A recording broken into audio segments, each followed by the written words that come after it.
नमस्कार दोस्तों, आज है 19 अप्रैल 2021। आज की डेली करंट अफेयर की क्लास में आपका स्वागत है। आज की क्लास का पहला पॉइंट है स्टेट ऑफ वर्ल्ड पॉपुलेशन किसके द्वारा जारी की गई है। ये जारी की गई है यूनाइटेड नेशन पॉपुलेशन फंड के द्वारा, UNPF के द्वारा इसको जारी किया गया है। इसका थीम है माई बॉडीज़ माई। UNPF यूनाइटेड नेशन की एक संस्था है और इसका मुख्यालय न्यूयॉर्क अमेरिका में है। न्यूयॉर्क शहर का दूसरा नाम है द एम्पायर स्टेट और UNPF की स्थापना 1969 में हुई। 1969 में इसकी स्थापना की गई।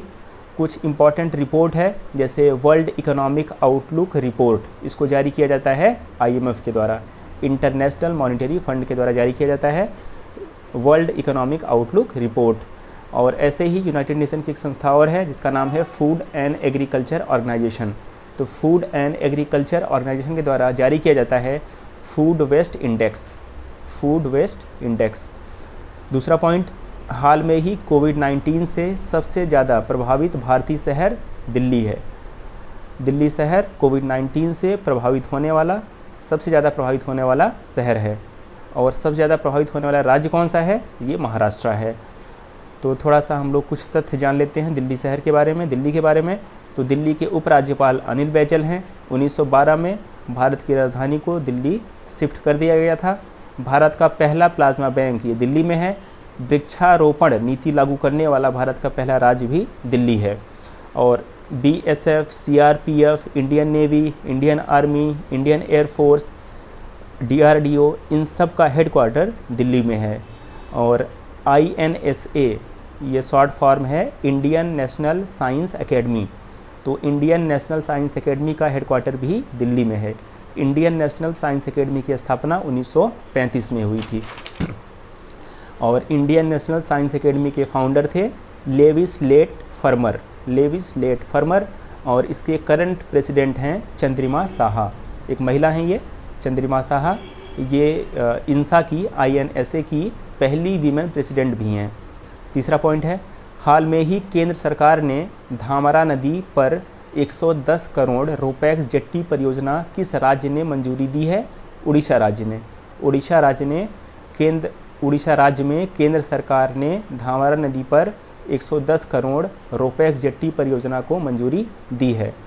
केंद्र ने सागरमाला पहल के अंतर्गत उड़ीसा के केंद्रपाड़ा और भद्रक जिलों के कनलेनाई और कंदीनाली को जोड़ने वाले रोल ऑफ पैसेंजर जेटी और अलाइड परियोजना को विकसित करने के लिए 50 करोड़ से अधिक की मंजूरी दी है।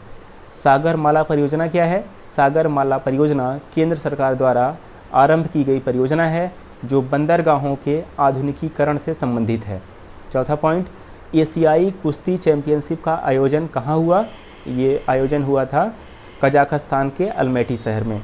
कजाकिस्तान सेंट्रल एशियन कंट्री है और इसकी करेंसी का नाम है कजाकिस्तान टेंगे। और कजाकिस्तान दुनिया का सबसे बड़ा लैंड लॉक्ड कंट्री है, स्थलरुद्ध देश है। दुनिया का सबसे बड़ा स्थलरुद्ध देश कौन सा है? कजाकिस्तान। अगला पॉइंट है, या इसी में थोड़ा सा कुछ पॉइंट हम ऐड कर लेते हैं। 2022 में होने वाला 22वां फीफा विश्व कप कहाँ पे होगा? ये कतर में आयोजित किया जाएगा। ऐसे ही 2023 में होने वाला ICC वर्ल्ड कप कहाँ पे होगा? भारत में। 2024 में होने वाला ओलंपिक खेलों का 33वां संस्करण कहाँ पे होगा?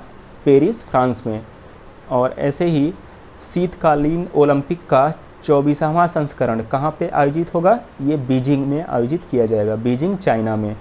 2023 में होने वाला रग्बी विश्व कप कहाँ पे होगा? ये फ्रांस में होगा। नेक्स्ट आपका है 5वां पॉइंट, किस विदेशी बैंक ने भारत में अपना कंज्यूमर बैंकिंग बिजनेस बंद कर दिया है? सिटी बैंक ने भारत में अपना कंज्यूमर बैंकिंग बिजनेस बंद कर दिया है। सिटी बैंक का मुख्यालय न्यूयॉर्क में है। इसके अध्यक्ष बरबरा डेसोर हैं और इसके chief executive officer Sunil Garg हैं। 6वां पॉइंट, भारतीय वायुसेना कमांडर सम्मेलन 2021 का आयोजन कहाँ पे हुआ? नई दिल्ली में। भारतीय वायुसेना की स्थापना 8 अक्टूबर 1932 को की गई थी। इसका मुख्यालय नई दिल्ली में है। वायुसेना दिवस मनाया जाता है 8 अक्टूबर को और वर्तमान में वायुसेना के अध्यक्ष RKS भदौरिया जी हैं। राफेल उड़ाने वाली प्रथम भारतीय महिला पायलट कौन सी हैं? शिवांगी सिंह। शिवांगी सिंह राफेल उड़ाने वाली पहली महिला पायलट हैं। वायुसेना में प्रथम महिला पायलट हरिता कौर देओल हैं और वायुसेना में प्रथम महिला फाइटर पायलट भावना कंठ हैं। नेक्स्ट पॉइंट, 7वां पॉइंट, किस राज्य ने नया साल का त्यौहार पोइला बोईसाख मनाया है? तो पश्चिम बंगाल ने। पश्चिम बंगाल ने नए साल का त्यौहार पोइला बोईसाख मनाया है। पश्चिम बंगाल के गवर्नर जगदीप धनखड़ हैं और यहाँ के मुख्य न्यायाधीश TBN राधाकृष्णन हैं। पश्चिम बंगाल में लोकसभा की 42 सीटें हैं, राज्यसभा की 16 सीटें हैं और विधानसभा की 294 सीटें हैं। नेक्स्ट पॉइंट है पॉइंट नंबर 8, विश्व टेबल टेनिस चैंपियनशिप 2021 का आयोजन कहाँ होगा? ये ह्यूस्टन अमेरिका में होगा। टेबल टेनिस खेल को ITTF रेगुलेट करता है। ITTF का फुल फॉर्म है इंटरनेशनल टेबल टेनिस फेडरेशन। तो इंटरनेशनल टेबल टेनिस फेडरेशन की स्थापना 1926 में हुई। इसका मुख्यालय लुसेन स्विट्जरलैंड में है और इसके वर्तमान में अध्यक्ष थॉमस वेकर्ट हैं। थॉमस वेकर्ट ITTF के वर्तमान में अध्यक्ष हैं। रंजीत सिन्हा जिनका अभी हाल में निधन हुआ, क्या थे? वो CBI के पूर्व प्रमुख थे। CBI stand for central bureau of investigation. तो CBI की स्थापना 1 अप्रैल 1963 को हुई थी। इसका मुख्यालय नई दिल्ली में है और वर्तमान में इसके अंतरिम निदेशक प्रवीण सिन्हा जी हैं। Next point, just dial company के नए ब्रांड एम्बेसडर कौन बने हैं? रणवीर सिंह। रणवीर सिंह को जस्ट डायल कंपनी ने नया ब्रांड एम्बेसडर बनाया है। कुछ इम्पॉर्टेंट मूवमेंट हैं जिसके कि ब्रांड एम्बेसडर आपको मालूम होने चाहिए, जैसे फिट इंडिया मूवमेंट, इसके ब्रांड एम्बेसडर हैं कुलदीप हांडू। आरोग्य सेतु के ब्रांड एम्बेसडर हैं Ajay Devgn. Make in India के ब्रांड एम्बेसडर हैं पिरूज खम्बट्टा। निर्मल भारत अभियान की ब्रांड एम्बेसडर हैं विद्या बालन और अतुल्य भारत के ब्रांड एम्बेसडर हैं श्री नरेंद्र मोदी। नेक्स्ट पॉइंट, प्रधानमंत्री ग्रामीण सड़क योजना को लागू करने में शीर्ष स्थान पर रहने वाला जिला कौन सा है? उधमपुर। उधमपुर जिला जो कि जम्मू कश्मीर में आता है, यह प्रधानमंत्री ग्रामीण सड़क योजना को लागू करने में सबसे अव्वल रहा है। कुछ प्रमुख योजना के बारे में जान लेते हैं। पहला है गोधन न्याय योजना, यह शुरू हुई है छत्तीसगढ़ राज्य में। इंदिरा रसोई योजना को शुरुआत किया गया है राजस्थान में। दीदी वाहिनी सेवा योजना को शुरू किया गया है मध्य प्रदेश में। सुपोषित माँ अभियान शुरू किया गया है राजस्थान में और किसान मित्र योजना की शुरुआत हरियाणा में की गई है।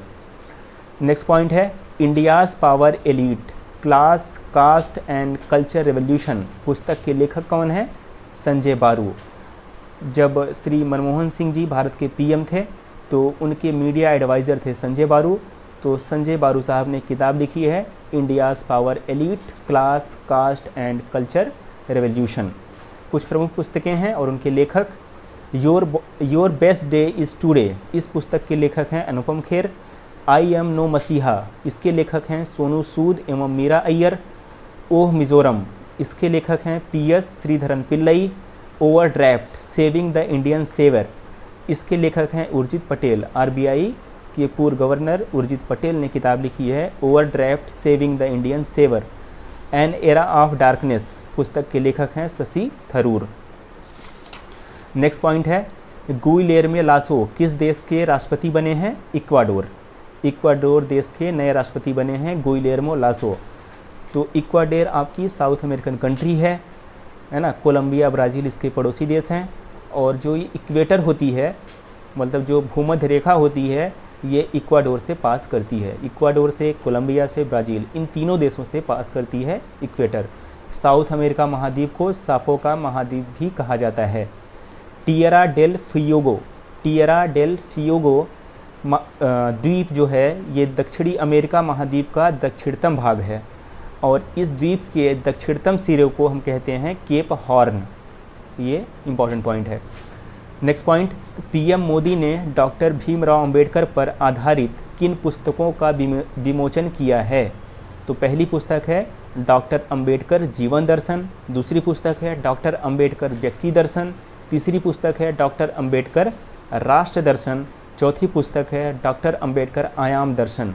इन चारों पुस्तकों के लेखक किशोर मकवाना जी हैं और इनका विमोचन भारत के प्रधानमंत्री श्री नरेंद्र मोदी ने किया है। तो आज की क्लास यहीं पे समाप्त होती है। जय हिंद।